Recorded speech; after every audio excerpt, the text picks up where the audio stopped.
El 74, antes de nuestra era. Capua. La arena arde bajo un sol implacable, impregnada de sudor pegajoso y el intenso olor a sangre fresca. El rugido de decenas de miles de espectadores golpea el tímpano con más fuerza que cualquier golpe físico. El calor funde el aire, mientras en el centro del anfiteatro se desata otra brutal carnicería. Veremos cómo un puñado de esclavos condenados se convirtió en la amenaza más temible para Roma. Comprenderemos la verdadera magnitud de la revuelta de los gladiadores y descubriremos la brillante estrategia del hombre que hizo temblar al imperio más grande de la antigüedad. Esta danza sangrienta sobre la arena nunca fue solo un espectáculo cruel. Cada movimiento del pesado espada, cada jadeo del combatiente que muere, era una jugada política calculada al detalle. Los senadores romanos aprendieron hace tiempo la regla fundamental del poder. El amor de la multitud hambrienta no se compra con reformas complejas, sino con espectáculos primitivos.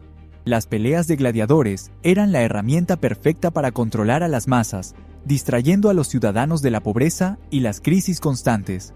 Mientras los plebeyos se deleitaban con la muerte ajena, alababan a los emperadores y patricios.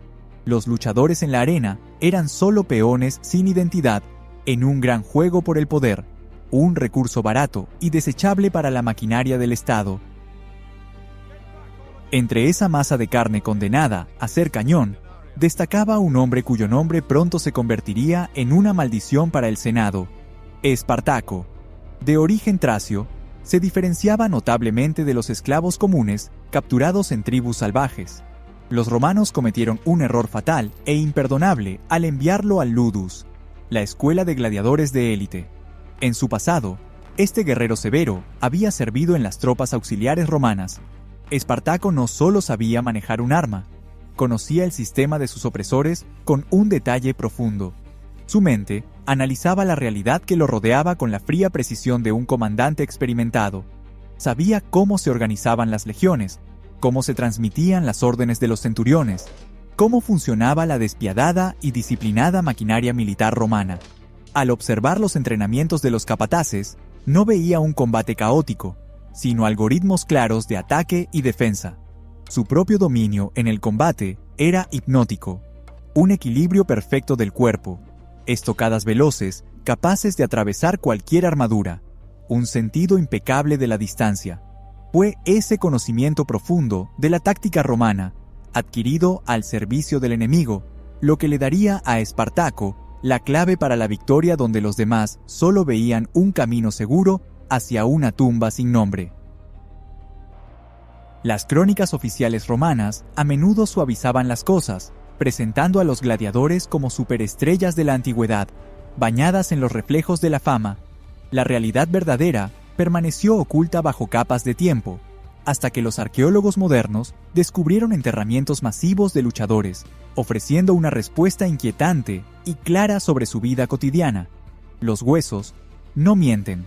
Los científicos hallaron cientos de fracturas craneales soldadas, profundas marcas de heridas contundentes en las costillas y articulaciones horriblemente deformadas. El análisis químico de los restos reveló una dieta escasa, basada en cebada y cenizas, diseñada solo para acumular grasa barata que protegiera los órganos internos de cortes superficiales. Sus cuerpos eran un mapa palpitante de dolor y lesiones. La vida en las oscuras catacumbas de Capua estaba impregnada de desesperanza absoluta y de la crueldad sádica de los vigilantes. Cámaras del tamaño de un ataúd de piedra, frío constante durante las noches, pesadas cadenas de hierro que desgastaban la piel hasta los huesos con cada paso. Este ambiente insoportable y asfixiante no quebrantaba el espíritu de los más fuertes. Al contrario, comprimía metódicamente el resorte de una furia humana primitiva. Eran muertos en el plano legal y social, convertidos en instrumentos parlantes sin derecho a un futuro. En la noche más oscura, cuando el rugido de las tribunas se apagaba y en los pasillos solo resonaban el choque de cadenas y los pasos de los guardias, en las húmedas celdas del Ludus de Batiato comenzó a gestarse una conspiración. 70 hombres, unidos por un desesperado frío y guiados por la aguda inteligencia de Espartaco, entendieron una verdad sencilla. Entregar sus vidas a la multitud de patricios era el destino del ganado sumiso. Eligieron morir libres, con armas en mano. El plan parecía una locura absoluta. Abrirse paso a través de una guardia profesional fuertemente armada, usando solo espetones de cocina, cuchillos y pesadas masas de madera. Tenían que luchar para salir tras los altos muros de Capua y perderse en las empinadas laderas del volcán dormido, el Vesubio. La élite romana en la capital dormía tranquila sobre sábanas de seda, sin imaginar que en ese mismo instante, un pequeño grupo de combatientes se preparaba para encender un fuego que casi arrasa la República por completo. Pero, ¿cómo lograría esa pequeña banda de fugitivos agotados destruir un destacamento regular de perseguidores, valiéndose solo de la naturaleza salvaje y las vides? Las puertas destrozadas de una cocina pequeña dieron inicio a la rebelión más grande de la antigüedad. 70 desesperados suicidas irrumpieron en las calles empedradas, apretando en sus manos no brillantes gladius, sino espetones oxidados, pesados cuchillos de carnicero y ganchos de hierro. Frente a la armadura reluciente de legiones invencibles, capaces de borrar del mapa estados enteros, esas armas improvisadas parecían insignificantes. Pero en manos de quienes no tienen nada que perder, hasta un cuchillo de cocina se convierte en un instrumento de venganza. Los fugitivos abrieron paso entre la atónita guardia urbana, dejando tras de sí un rastro sangriento y un pánico creciente. No solo buscaban salvar sus propias vidas, lanzaban un desafío abierto a un sistema que había triturado los destinos de millones durante siglos. Al escapar por las enormes puertas de la ciudad, este pequeño grupo se encontró cara a cara con la colosal maquinaria militar de la República, sin provisiones ni el más mínimo plan de retirada. La única protección disponible fue la cima del Vesubio. En ese entonces, esta montaña se consideraba completamente segura, una elevación pacífica, cubierta densamente de vid silvestre y arbustos espinosos. Sus laderas caían en abruptos acantilados, transformando el cráter en una fortaleza natural, casi inexpugnable. El aire olía a tierra húmeda y hojas en descomposición, mientras el frío viento nocturno calaba los cuerpos exhaustos hasta los huesos. Los insurgentes acamparon en la misma cima, plenamente conscientes de su situación desesperada. No contaban con tiendas, ropa abrigadora, ni fuentes confiables de agua potable. Esta ciudadela natural les ofrecía un breve respiro, pero al mismo tiempo se convertía en una trampa de piedra gigante. Descender significaba una muerte segura bajo los golpes de las espadas, quedarse en la cima, una lenta agonía por la sed. El Senado recibió esta audacia con un desprecio irritado. Encargaron al pretor Claudio Glabro sofocar la rebelión de ese grupo de desarrapados, dándole a toda prisa una milicia improvisada de 3.000 soldados. La élite de la capital ni siquiera consideró necesario enviar tropas regulares, curtidas en batallas, contra antiguos esclavos. Glabro llegó al pie del volcán y cometió el error clásico de un comandante confiado. Al evaluar el terreno complicado, bloqueó el único sendero suave que bajaba y ordenó montar un campamento fortificado y cómodo. El pretor decidió vencer a los rebeldes por agotamiento, disfrutando del cálido sol de Campania y esperando que el hambre los obligara a arrastrarse de rodillas. El contingente de 3.000 hombres se relajó, sin poner la guardia adecuada en los acantilados que la ciencia militar romana consideraba totalmente inaccesibles para cualquiera. Pero fue esa arrogante ceguera del enemigo lo que se convirtió en la mayor ventaja del líder de la rebelión. En lugar de esperar sumiso un final sin gloria, el Fracción dirigió su mirada hacia las densas enredaderas salvajes que colgaban sobre un abismo negro. De esos tallos flexibles e increíblemente resistentes, la gente comenzó a tejer largas cuerdas, trabajando en absoluto silencio bajo el manto de una noche sin luna. El plan exigía una resistencia sobrehumana y nervios de acero. Uno tras otro, aferrándose con dedos lacerados hasta sangrar a las cuerdas hechas a mano, los combatientes deslizaban hacia el abismo por la roca lisa y vertical.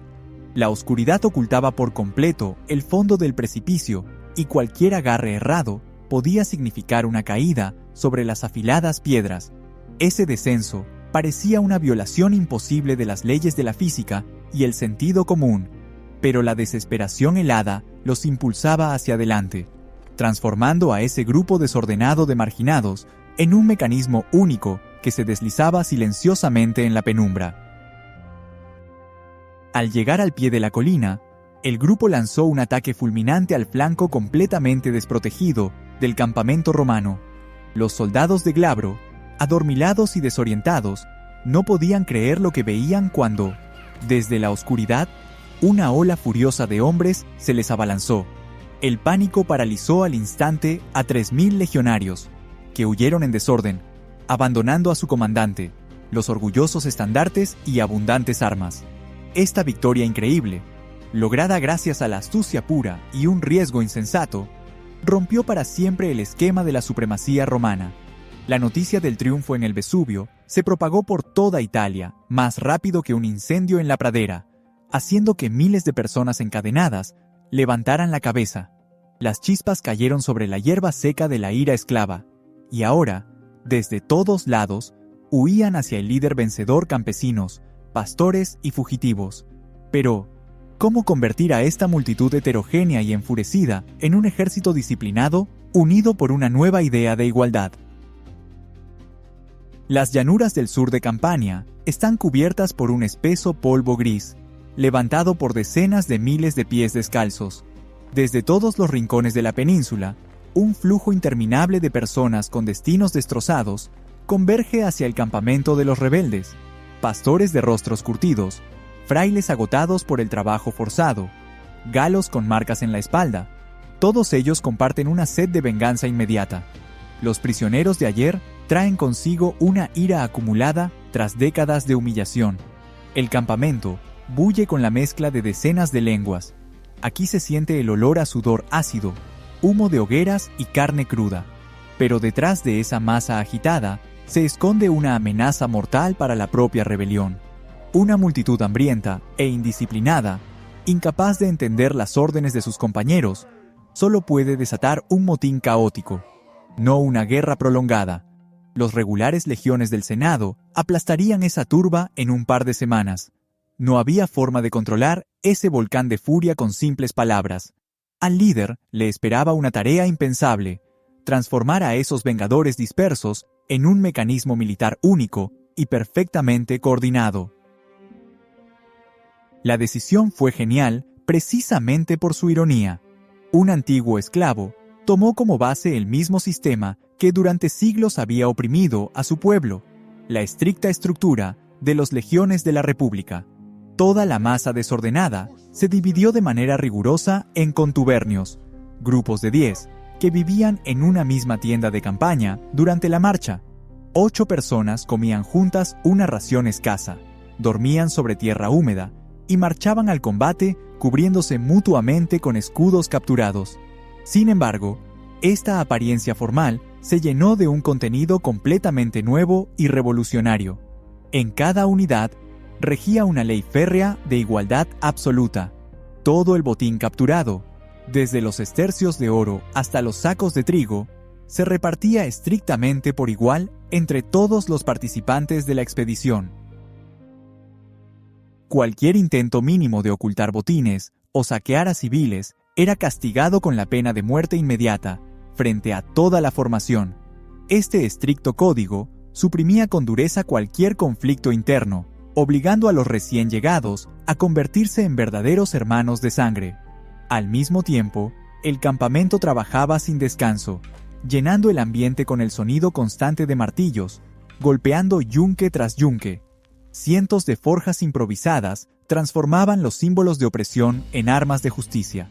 Los grilletes al rojo vivo, los eslabones de pesadas cadenas y las barras de hierro de las rejas se fundían para crear letales espadas y afiladas puntas de lanza. La noticia de esta justicia severa, pero pura, se adelantaba a las columnas que marchaban. Pronto, el número del ejército rebelde alcanzó la increíble cifra de 70.000 personas. Ya no era un grupo disperso de bandidos del bosque, Por los caminos empedrados de Italia, avanzaba ahora una fuerza formidable y organizada, capaz de sitiar ciudades fortificadas. En sus filas, reinaba una disciplina impresionante, forjada no por el miedo al látigo del capataz, sino por la conciencia de un objetivo común y grandioso.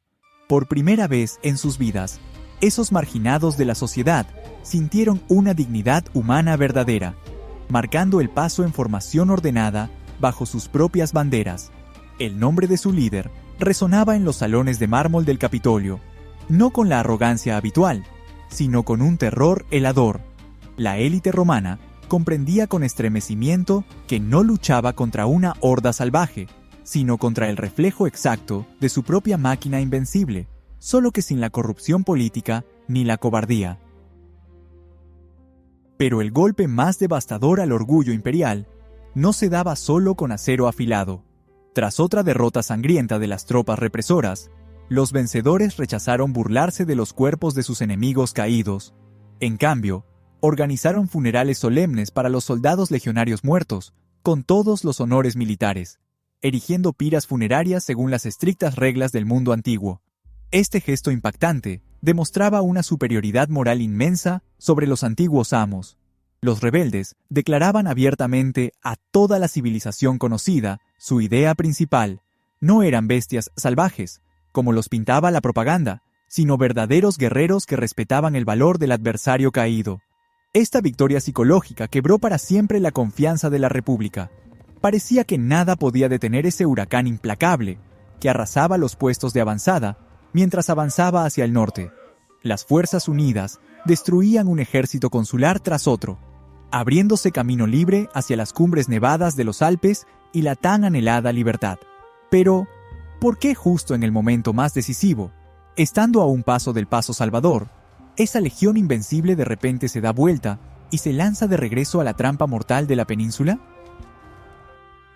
Las carreteras de Italia gimen bajo el peso de una marcha sin precedentes. Una densa pared de polvo gris cubre el horizonte por muchas millas a la redonda, absorbiendo la luz del sol. 120.000 hombres, mujeres y niños avanzan como un flujo continuo e ininterrumpido, pulverizando las antiguas rutas imperiales que antes se consideraban seguras. Ya no es un grupo de gladiadores fugitivos buscando refugio en los bosques nocturnos. Por la península avanza un verdadero estado nómada, con sus herrerías móviles, pesados trenes de carros y estrictas leyes internas. La magnitud de esta migración es comparable a la población de una gran metrópoli antigua, que de repente zarpó sin aviso. El estruendo de los carros de madera, el relincho de cientos de caballos capturados y el paso rítmico de las columnas armadas se funden en un rugido ensordecedor que resuena por los profundos valles. El Senado, presa del pánico, moviliza las legiones al comprender una realidad aterradora. Esta nación nómada tiene el poder de borrar la ciudad eterna de la faz de la tierra. Pero la enorme multitud oculta un veneno capaz de desgarrar este estado desde adentro. Bajo la fachada monolítica de una férrea disciplina, se fragua una división ideológica irreconciliable. El traciano mira hacia el norte, más allá de las nevadas cumbres de los Alpes, donde se encuentra la única esperanza de verdadera libertad y el regreso a casa. Sin embargo, su aliado más cercano, un poderoso galo llamado Crisco, tiene planes muy diferentes. Para él, la libertad está inseparablemente ligada a una venganza total. El galo ansía dirigir todo el poder acumulado directamente contra la capital de la República, sumergir en sangre los palacios de mármol y hacer que los patricios experimenten el mismo dolor primitivo con que durante siglos han alimentado a los pueblos conquistados. La disputa entre ambos líderes desemboca en una ruptura fatal. 30.000 de los guerreros más feroces, cegados por el deseo de revancha, se separan del ejército principal, llevándose consigo una parte considerable de la fuerza de choque de la rebelión. El castigo por esa deslumbrante arrogancia llega rápido y sin piedad. Al pie del monte Gargano, el ejército fragmentado de los Crises se enfrenta a la fría y calculadora máquina militar romana. La furia descontrolada choca contra la formación precisa de los legionarios. Los romanos, como si recogieran una cosecha sangrienta, eliminan a los rebeldes fila tras fila. 30.000 hombres quedan tendidos sobre la tierra empapada en sangre, transformando las pintorescas laderas en una gigantesca masacre. Milenios después, los arqueólogos descubrirán en ese lugar tumbas masivas colosales que dan testimonio silencioso de la magnitud de esa carnicería. La cabeza cortada del caudillo galo se convierte en un macabro trofeo para los generales imperiales, mientras la noticia de la aniquilación total del destacamento por el pesado plomo cae sobre los hombros de los insurgentes que quedan.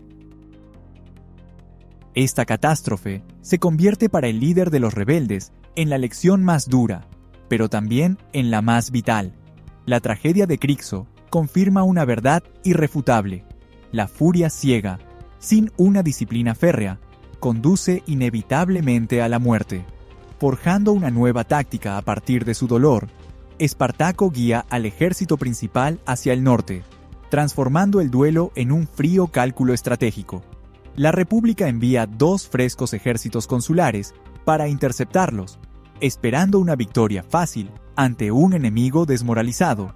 Pero los generales romanos caen en trampas hábilmente preparadas. Los rebeldes destruyen ambas legiones por separado, sin permitir que se unan.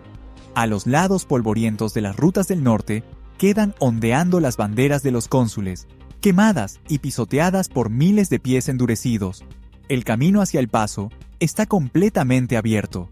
Delante se alzan majestuosas cumbres alpinas cubiertas de nieve, tras las cuales se extienden tierras fuera del control del Senado. El objetivo se ha cumplido, y la multitud de miles finalmente puede disolverse en los bosques libres de la Galia, abandonando para siempre los límites del odiado imperio. El frío viento de montaña ya golpea los rostros del avance, trayendo aromas de tierras ajenas y seguras. La frontera está muy cerca. Solo quedan unas pocas millas de una dura marcha para alcanzar la salvación. Y en ese preciso instante, sucede algo que rompe toda lógica militar. Un enorme ejército móvil, que ha pagado con ríos de sangre el derecho de llegar a estas montañas, se detiene de repente. Por razones que aún no se han aclarado, la tropa se da la vuelta 180 grados y se dirige de regreso al sur, directo al corazón de Italia. Esta decisión fatal permanecerá para siempre como el mayor enigma de la historia antigua. El Senado, recibiendo un respiro inesperado, comprende la impotencia de los generales comunes y entrega el poder absoluto al político más rico y despiadado de Roma. Adelante está la batalla decisiva, en la que los rebeldes no lucharán por una libertad ilusoria, sino por una muerte digna. Pero, ¿podrán escapar de la trampa cuando un nuevo enemigo levante en su camino un muro de 80 kilómetros y la única flota que podría salvarlos ataque por la retaguardia? Los salones de mármol del Senado están impregnados de un miedo paralizante. La invencible maquinaria bélica de la República ha fallado. En un momento de desesperación absoluta, los patricios recurren a la única fuerza capaz de comprar la salvación. El mando pasa a manos de Marco Licinio Craso, el hombre más rico de Roma. No es solo un general experimentado, sino un implacable genio financiero cuya fortuna personal supera los presupuestos de varios estados. Mientras las legiones consulares comunes huyen ante la sola presencia de las espadas de los gladiadores, Craso decide enfrentar el problema con oro. Él financia un enorme ejército con su propio dinero, transformando la represión de la rebelión en un proyecto de inversión a gran escala. Su objetivo no es solo la victoria militar, sino el dominio total y un poder político ilimitado, por los cuales está dispuesto a pulverizar cualquier obstáculo que se interponga en su camino.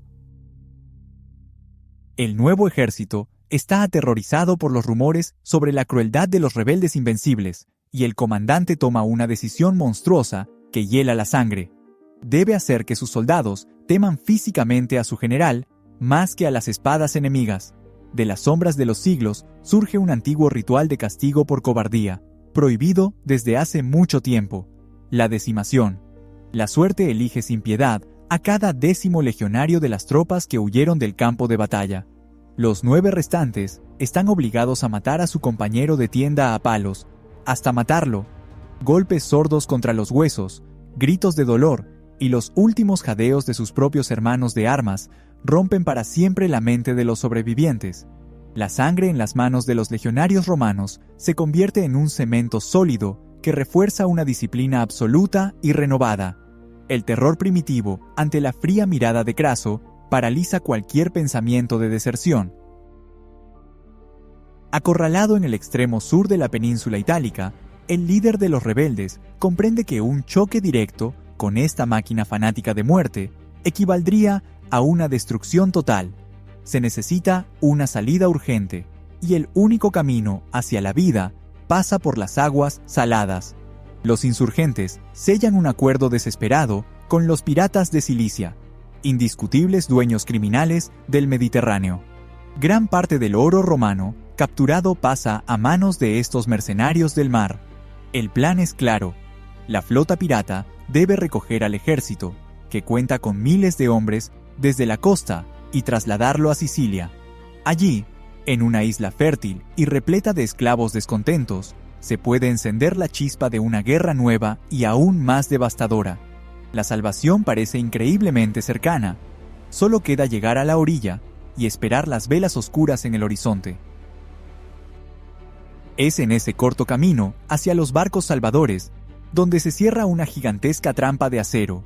Craso no planea perseguir a los fugitivos por los densos bosques. Decide encerrarlos en una jaula geográfica impenetrable.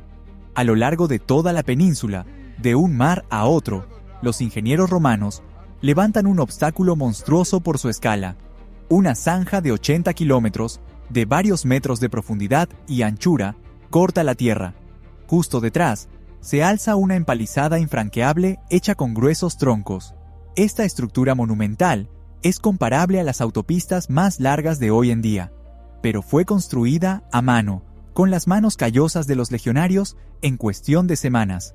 Una multitud enorme de personas, junto con mujeres y niños, queda atrapada en un pedazo diminuto de tierra. Las provisiones de comida se agotan rápidamente. El viento helado cala hasta los huesos, y delante se erige una pared de madera impenetrable, que los separa por completo de la flota que los espera.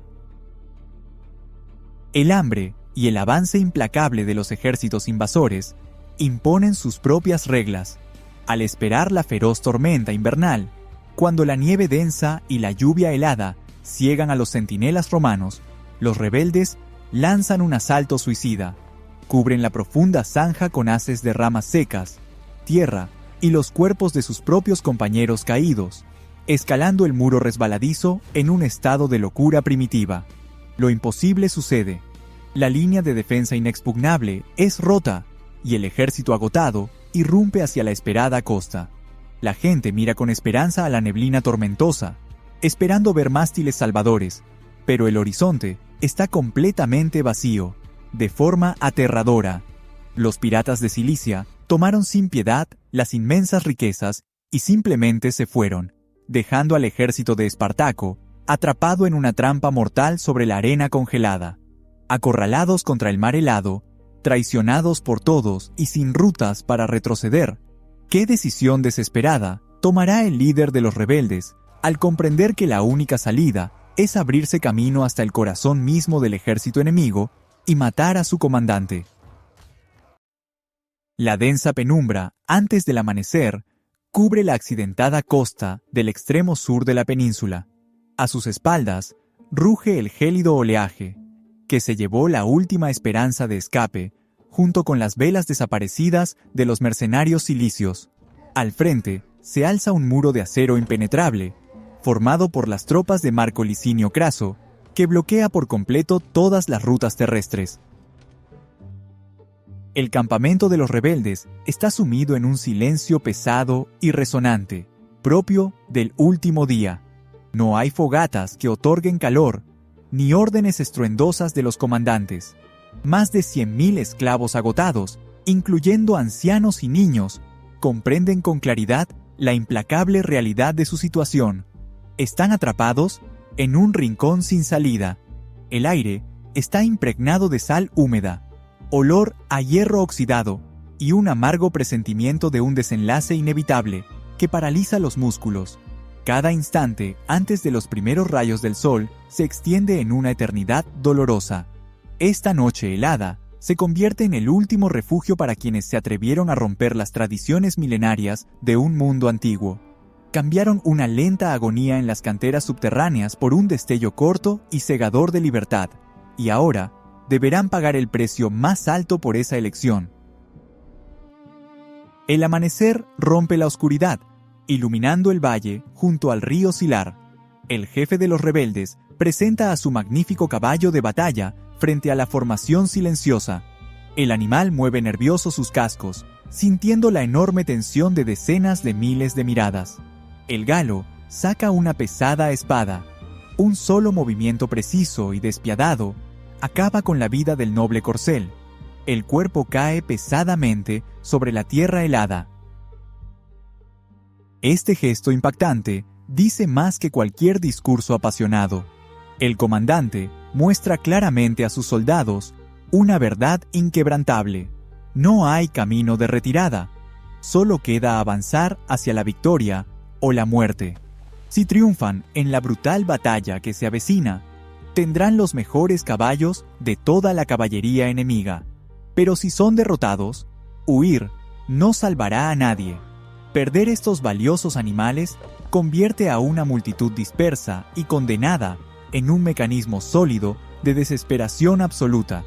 Los combatientes saben que su líder compartirá cada paso con ellos sobre el suelo embarrado, luchando a pie, codo a codo, junto a los infantes más vulnerables. El choque no comienza como un caos de dos enormes masas chocando sin control. Se trata de una maniobra gigantesca y quirúrgicamente precisa. El ejército de antiguos esclavos se organiza en un cerrado cuneus, una cuña atacante con la punta dirigida justo al centro de las posiciones enemigas. Su obsesivo objetivo es abrir un pasillo vivo para su líder. Cada unidad se lanza contra los escudos macizos de la tortuga romana con una sola misión: abrir camino hacia el comandante. Espartaco lidera personalmente esta ruptura suicida, buscando decapitar la máquina represora con un solo golpe certero. El impacto de los cuerpos produce un estruendoso chirrido del metal doblándose y un rugido primitivo que ahoga el sonido del río cercano. Los rebeldes desgarran la armadura de hierro con las manos desnudas, se lanzan sobre las lanzas, abriendo paso a través de los cuerpos de sus camaradas caídos. El galo atraviesa las filas compactas de los centuriones, dejando tras de sí un amplio claro de enemigos vencidos, acortando sin tregua la distancia hacia la armadura dorada de Craso. La distancia hasta la ansiada meta se reduce a unos pocos pasos, pero el entrenamiento supera a la valentía temeraria. La infantería pesada cierra filas, aislando por completo al líder rebelde del grueso de sus tropas. Rodeado por todas partes de acero reluciente, continúa lanzando golpes devastadores, aunque esté gravemente herido en el muslo por una lanza enemiga. En este caldero de violencia, el héroe cae de rodillas, protegiéndose con un escudo maltrecho, hasta que la batalla lo absorbe por completo. Cuando el polvo se asienta sobre el valle, sembrado de cadáveres, los vencedores revisan meticulosamente decenas de miles de cuerpos ensangrentados, buscando su principal trofeo. Sin embargo, los restos del mayor enemigo del Estado nunca serán identificados, desapareciendo sin dejar rastro en una tumba colectiva anónima. La rebelión fue aplastada con crueldad. El poderoso general se prepara para celebrar su triunfo. Pero, ¿qué precio monstruoso exigirá el Senado por el miedo primitivo que sufrió? ¿Y por qué el verdadero vencedor en esta guerra no será quien ordenó crucificar a 6.000 prisioneros sobrevivientes a lo largo de la vía Apia? 200 kilómetros de calzada desde Capua hasta el corazón mismo del imperio se convirtieron en un corredor interminable de agonía. 6.000 cruces de madera se alineaban a lo largo de la arteria principal del estado, la famosa Vía Apia. En cada una de ellas moría lentamente un gladiador prisionero o un esclavo fugitivo. Los gemidos sordos de los crucificados resonaban durante semanas a lo largo de los bordes del camino, mezclándose con el rechinar de pesados carros y el repiquetear de cascos. Los buitres volaban en densos grupos negros sobre la ruta, oscureciendo la luz. El olor a carne en descomposición se impregnaba irremediablemente en el polvo del camino, causando náuseas a todos los que pasaban. El Senado organizó esta exhibición de muerte no por un sentido abstracto de justicia. La interminable fila de crucifixiones contra el fondo del crepúsculo carmesí servía como una advertencia clara y contundente. El sistema victorioso demostraba metódicamente su monopolio sobre la violencia, buscando quemar la misma idea de la desobediencia. Mientras tanto, en los mármoles de los pasillos del poder, se desarrollaba una trama muy distinta, llena de una irónica política venenosa. Marco Licinio Craso, que había invertido una fortuna inmensa para sofocar la rebelión, se preparaba para recoger los frutos de un éxito espectacular. Sus soldados habían pisoteado durante semanas el barro ensangrentado, arriesgando sus vidas en combates brutales. Pero las ambiciones del millonario se estrellaron contra la aparición inesperada de otro general. Cneo Pompeyo, llamado el Grande, regresaba triunfante de su campaña en Hispania con tropas frescas y por casualidad se topó con los remanentes dispersos de los fugitivos. Después de destruir esta avanzada agotada, Pompeyo envió de inmediato un mensaje audaz a la capital. En él, afirmó que Craso solo había vencido al enemigo en combate abierto, pero que él era quien había arrancado de raíz la guerra. La fama de salvador de la patria, las coronas de laurel y el amor sin límites de la multitud recayeron en quien había dado el golpe final. Así, el patricio más rico del imperio fue humillado públicamente, recibiendo en lugar de una gran celebración, una ovación modesta. Las crónicas oficiales se apresuraron a declarar cerrado este conflicto, pero el verdadero legado de la sangrienta matanza no estaba en los decretos del Senado.